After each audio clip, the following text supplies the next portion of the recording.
I want to speak on this verse in Proverbs 22:6. It's a pretty famous verse that says,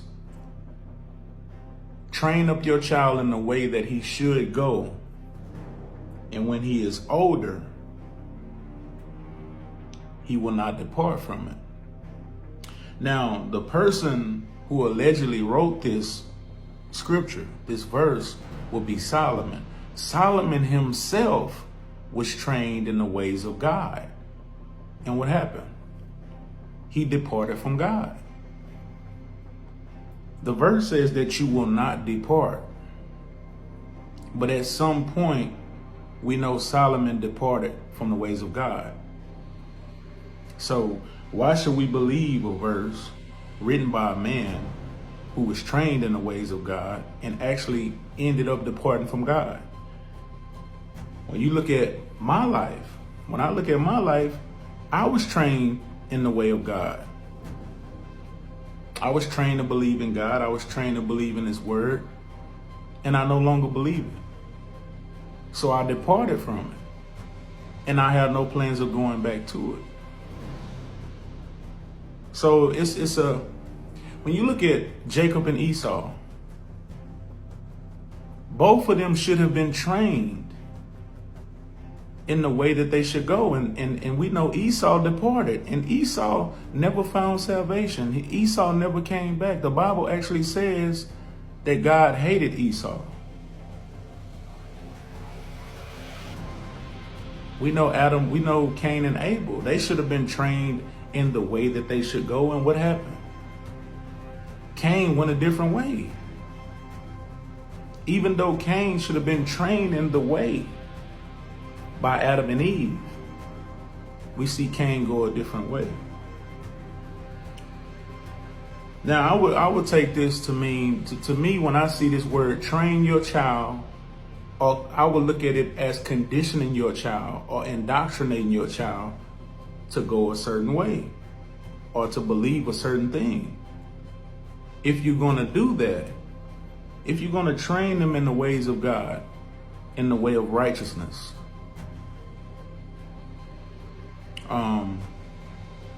don't just show them the fluffy stuff. Don't just show them the good, the stuff that we would say is good stuff.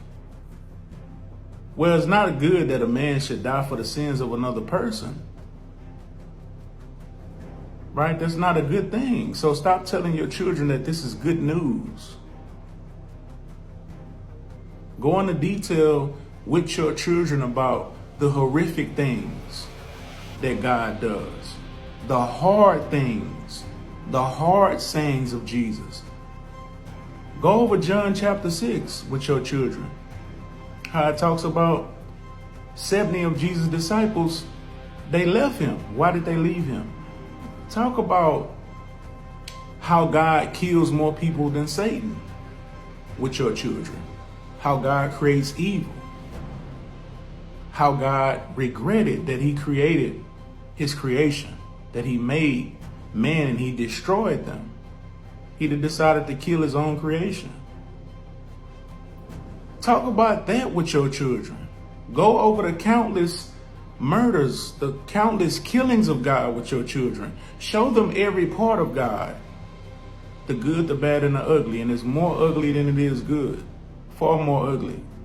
So if you're going to train your child, train them to see everything.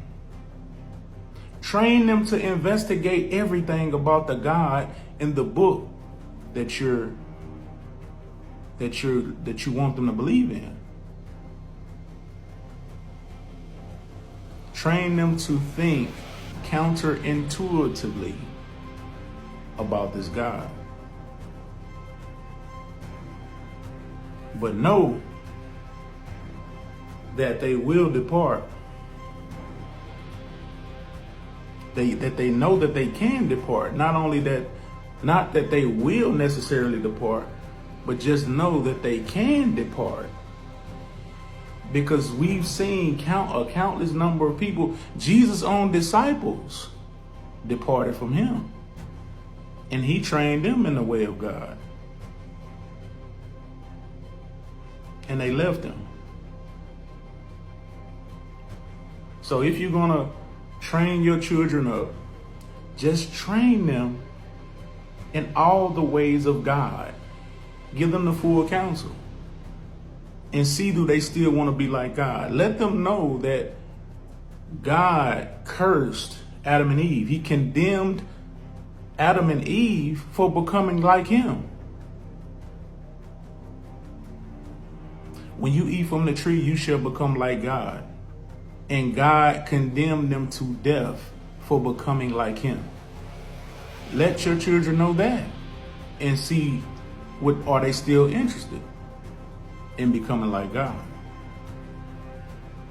That's what you should let your children know about this God, this book, and this Jesus.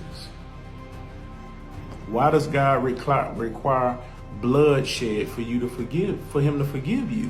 Let your children know that this God requires sacrifice. This God requires the killing of animals to forgive human beings.